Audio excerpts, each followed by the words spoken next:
Kumusta mga kaswerte? Welcome back dito sa aking Facebook page at narito ang ating paya at sumada para sa Petsada August 4, araw po ito ng Lunes.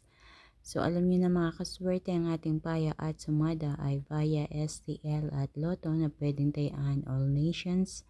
Kahit yung mga nasa ibang bansa ay pwede rin kumuha ng mga numero dito kung kayo ay tumataya sa Lotto dyan.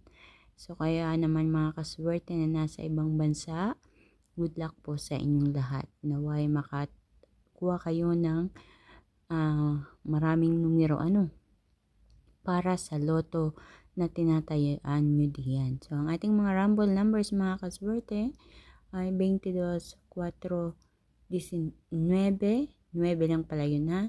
Then 27, 18, 7, 20 at 36.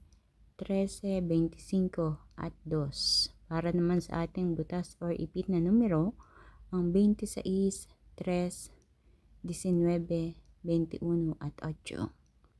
Tutungo naman tayo sa ating lucky pompiang 9, 9, 13, 13 kung sakaling hindi pa lumalabas ang pompiang dyan sa inyong lugar. Pwedeng subukan ang ating lucky pompiang.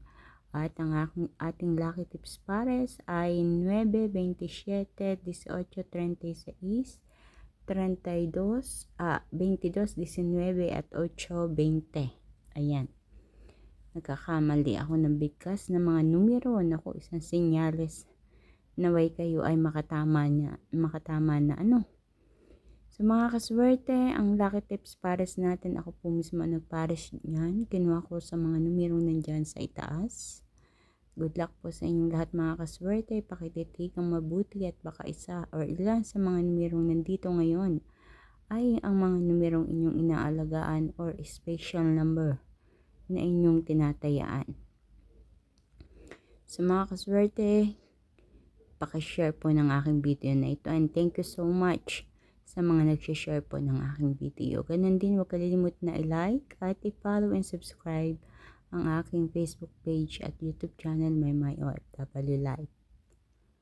Ayan mga kaswerte, bibigyan ko kayo ng chances na matitigan nyo mabuti ang mga numero dyan. Pakipusuan or pakiramdaman ang mga numero na sa tingin nyo ay gusto nyong tayaan. Or pwede din naman mga kaswerte, yung mga numero na sa tingin nyo ay hindi pa lumalabas or tumatama dyan sa inyong lugar na nakikita nyo dito ngayon, iyon yung piliin nyo. So kapag ikaw ay kinutuban, alam mo na, go lang mga kaswerte. Ngunit paalala, magkaroon ng limitasyon sa pagtaya. Hindi ko kayo inaingganyong tumaya ng tumaya at ubusin ang inyong kaperahan. So wala namang masama na hanapin ang swerte sa pagtaya. Kahit maliit na taya, okay lang yun. Mga kaswerte? Dahil hinahanap natin ang swerte.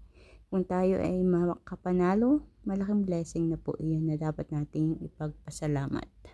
Sa mga kaswerte, i-end ko na itong aking video na ito. Kayo na po ang bahalang dumiskarte, pumili. Good luck po sa inyong lahat. Mag-iingat po ang lahat and God bless everyone.